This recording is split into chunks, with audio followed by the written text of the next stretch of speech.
Une fois qu'on a défini les SLA, les SLO, comment concrètement qu'on est capable de définir ça dans ces deux? Cette fois-ci, on n'ira pas dans une démo comme on vous a fait dans les derniers webinaires, mais on vous montre quand même, on vous explique les étapes à suivre dans ces deux pour être capable de mettre en place vos SLA et pour être capable de les suivre aussi, puis où est-ce que vous allez être capable dans les billets de les suivre. Fait que je te passe la parole, Éric. Parfait, merci beaucoup. Donc, ouais, donc là, on tombe vraiment dans la configuration dans ces deux, comment que ça s'articule les ententes de niveau de service. Donc, c'est là qui est important aussi quand on a un système comme C2 de définir nos ententes de niveau de service, nos objectifs, et d'aller voir dans notre système de ITSM comment on va faire ce suivi-là.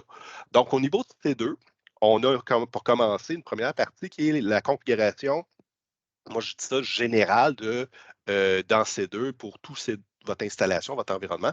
Qu'est-ce qu'on offre comme niveau de service? On a en premier lieu les priorités, donc de P1 à P5, où on va venir indiquer quand c'est une priorité 1, dans combien de temps je vais répondre et en combien de temps je vais résoudre le problème.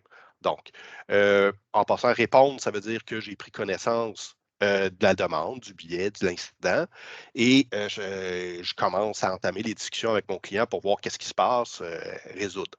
Et le délai de résolution, c'est en combien de temps qu'on va livrer suite à la réception de la demande, dans combien de temps on va livrer la résolution ou le produit final. Donc, on va établir nos priorités de 1 à 5 avec nos temps de réponse et résolution. Et ensuite, dans ces deux, au niveau des types de billets, que ce soit des billets incidents, des billets demandes de service, ça marche aussi pour les projets, les demandes de changement et les biais problèmes. Donc, on indique avec une matrice au niveau de l'impact et l'urgence, quelle priorité sera associée à cette demande-là. Donc, au niveau des incidents, on va être un peu plus agressif qu'au niveau des demandes de service, où la demande de service est quelque chose qu'on offre, qu'on sait en combien de temps et quoi faire habituellement pour offrir le service demandé.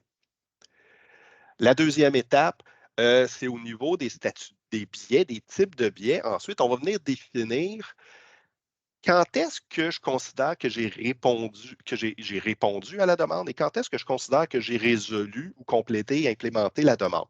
Donc, on va venir dire, dans le cas ici d'un incident que j'ai à l'écran, j'indique que mon statut de date de réponse réelle sera quand je vais changer mon statut à classification. Et mon statut de résolution réelle sera quand je vais passer mon billet, son statut à résolution.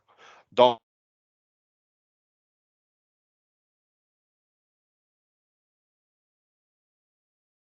ça, j'ai quelqu'un qui regarde le billet, qui l'assigne à quelqu'un et qui clarifie quel sera le travail à faire.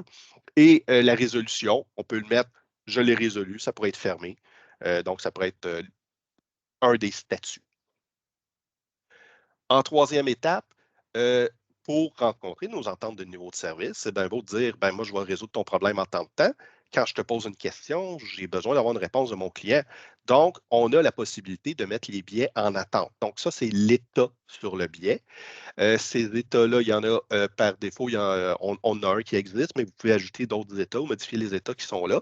Et pour chacun des états, on va indiquer si on veut interrompre le calcul de la date de résolution ou si on veut interrompre le calcul de la date de réponse. Donc, il y a aussi une date de réponse souhaitée et une date de réponse calculée. Donc, on va le voir par après. Donc, avec mes états, je peux mettre mon bien en attente et venir arrêter mon calcul pour continuer à respecter mon entente de niveau de service avec mon client. Donc, des étapes optionnelles qui sont possibles aussi dans la configuration des demandes, parce que là, ce que je vous ai montré, c'est les configurations générales qui vont affecter toutes vos demandes, tous vos billets dans votre système. Mais peut-être que pour un billet spécifique, une demande spécifique, on va vouloir avoir des ententes différentes que ce qu'on avait au début. Donc, on pourrait forcer tout de suite un impact et une urgence qui vont me donner la priorité associée à ça, au lieu d'avoir à la sélectionner dans le billet quand on a reçu le billet. Ou on pourrait mettre un temps de réponse et un temps de résolution fixe à cette demande-là.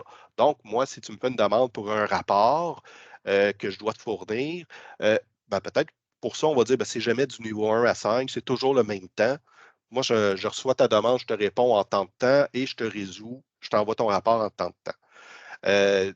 Tandis qu'une demande d'incident de sécurité, ben là, on pourrait tout de suite le forcer à P1 pour en prendre connaissance, puis ensuite ajuster la priorité par la suite. Mais on peut avoir des choses spécifiques. Et on peut aussi indiquer l'heure de service. Donc, dans la section du haut, avec les cases oranges, quand j'indique les heures de service, ben, je pourrais dire, moi, je t'offre mon service pour cette demande-là durant les heures de travail. Donc, mon horaire est de 9 à 5, par exemple, lundi au vendredi. Mais pour des cas de sécurité informatique, je pourrais dire, ben, ces demandes-là, ça va être tombé du 24/7. Donc, que ce soit le samedi que tu me fasses la demande, moi, je la prends tout de suite en charge, je me dépêche à offrir le service. Et en bas, dans la section du bas, pour une demande spécifique, on peut aussi avoir des niveaux de service différents de P1 à P5. Donc, le P1, on va changer le délai de réponse, on va changer le délai de résolution.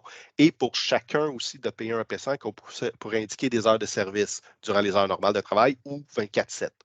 Donc, P1 sur un incident de sécurité pourrait être toujours 24/7, le reste serait durant les heures de service, par exemple.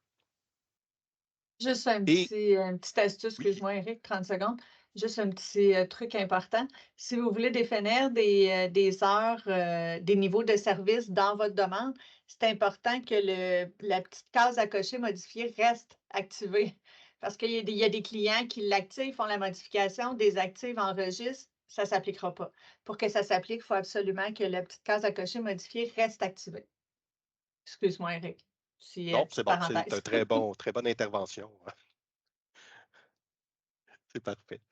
Et donc, pour faire le suivi dans le billet maintenant, donc, on va avoir, si on regarde la section suivi de traitement, un petit peu plus à droite, on a la date de création du billet. Donc, les calculs sont basés sur la date de création du billet. Dans la section du haut, priorisation, on va dire, ben, j'ai un impact, j'ai une urgence qui va me donner une priorité 2 dans cet exemple-là. Cette priorité 2-là, si je regarde la section niveau de service, ben, je vois que j'ai un temps de réponse de 720 minutes. J'ai un temps de résolution de 2880 minutes. C'est calculé selon les heures de service qui sont les heures de travail, donc 9 à 5 ou autre. Et je vais avoir donc une date de réponse calculée qui va apparaître, une date de résolution calculée basée sur mes temps spécifiés plus haut. Et quand je vais passer ma pastille à classification, par exemple, ben, ça m'indique une date de réponse réelle. Quand je vais avoir résolu, je vais avoir une date de résolution réelle, ce qui va me permettre de savoir si j'ai respecté ou pas mes ententes de niveau de service. Les indicateurs qu'on voit, temps de réponse, temps de résolution, qui ressemblent à des chronomètres qui sont verts, m'indiquent si je suis toujours dans mes temps pour respecter mon entente de niveau de service. Donc, il y a une configuration dans les paramètres avancés de C2 pour permettre de changer la couleur lorsqu'on s'approche de notre date de résolution, de notre date de réponse calculée. Donc, vert, je suis dans mes temps. Jaune, oups, je commence à m'approcher proche, je change la couleur au jaune. Orange, je suis vraiment très proche, il me reste plus grand temps. Et rouge, j'ai dépassé le temps. Donc, les indicateurs permettent aux ressources qui traitent les billets de voir s'ils sont dans les temps. Puis, on voit aussi que le temps de résolution, il indique 5 jours. Donc, s'il reste 5 jours au calendrier pour résoudre cette demande-là, pour répondre à cette demande-là. Donc, c'est comme ça un peu que ça articule la configuration dans ces deux pour les ententes de niveau de service. Sachez que la date de résolution calculée et la date de réponse calculée va se vider si votre billet, vous le mettez en attente et que dans l'état que vous avez mis, vous avez demandé de stopper le calcul.